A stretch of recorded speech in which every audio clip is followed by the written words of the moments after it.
राज्यातल्या 3 महानगरपालिकांच्या निवडणुकांची आज मतमोजणी होते। यामध्ये नव्याने स्थापन झालेली पनवेल महानगरपालिका, त्यासोबत मालेगाव आणि भिवंडी या 2 महानगरपालिकांचा समावेश आहे।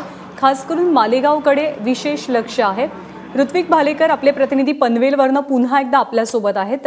ऋत्विक, एकंदरीत तू मगाशी उल्लेख केल्याप्रमाणे म्हणजे जुनं पनवेल आणि नवं पनवेल, शहरी भाग आणि थोडासा आधीचा भाग, काय नेमकं चित्र बदलू शकतं जर का या दोन्ही भागांमध्ये विशेष फरक पाहायला मिळाला मतदानामध्ये? तर चित्र बदलण्याचं कारण एकच राहील, जर शेकापचा जो पारंपरिक मतदार आहे तो जर भाजप स्वतःकडे आकर्षित करण्यात यशस्वी ठरली तरच या ठिकाणी चित्र बदललेलं आपण बघू शकतो। या ठिकाणी ग्रामीण भागात जे आहे, मी म्हटल्याप्रमाणे मोठ्या प्रमाणात मतदान झालेलं आहे। शिवसेना जरी या ठिकाणी मताधिक्य त्यांचं जर वाढलं तर त्याचा नेमका फटका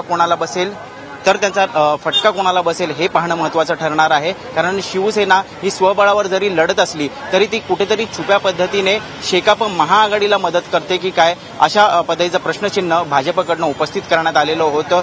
जर तसं झालं तर निश्चितच शेकाप या ठिकाणी आघाडी घेईल, आघाडी घेताना दिसेल। मात्र भाजप सुद्धा पूर्ण ताकदीनिशी उतरलेलं होतं। प्रशांत ठाकूर यांच्या पाठीमागे मुख्यमंत्री खंबीरपणे उभे राहिलेले होते। पूर्ण ताकद, प्रशासनाची ताकद असेल किंवा इतर जी कुठली यंत्रणा असेल ती पाठीशी उभी केलेली होती। त्यामुळे सत्तेत असलेली भाजप या ठिकाणी काय चमत्कार दाखवते हे पाहणं फार महत्त्वाचं ठरणार आहे। ज्ञानदा, नक्कीच ताजे अपडेट्स वेळोवेळी जाणून घेत राहू। ऋत्विक, धन्यवाद या सगळ्या माहितीबद्दल।